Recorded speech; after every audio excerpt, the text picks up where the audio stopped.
எந்த மாநாடு நடத்தினாலும் எடப்பாடி பழனிசாமிக்கு பின்புதான் பாஜக நிற்க முடியும் என விமர்சித்துள்ள நாம் தமிழர் கட்சியின் ஒருங்கிணைப்பாளர் சீமான், மாநிலத்திற்கு ஒரு ஆன்மீக அரசியலை பாஜக செய்வதாகவும் குற்றம் சாட்டியுள்ளார்.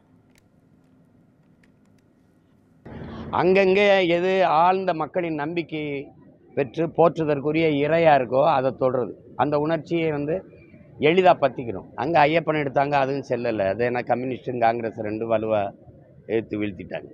இப்போ இங்கே முதல்ல தொடக்கத்தில் இருந்து பிள்ளையாரை கொண்டு பார்த்தாங்க, அது சரி வரலை. இப்போ திட்டமிட்டு முருகனை சொல்கிறாங்க.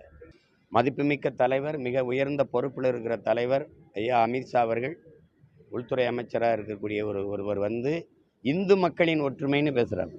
இந்திய மக்களின் ஒற்றுமை, ஒருங்கிணைந்த நாட்டு மக்களினுடைய ஒருமைப்பாடு, தேச ஒற்றுமைன்னு பேசாமல் இந்து மக்களின் ஒற்றுமைன்னு பேசுகிறாங்க.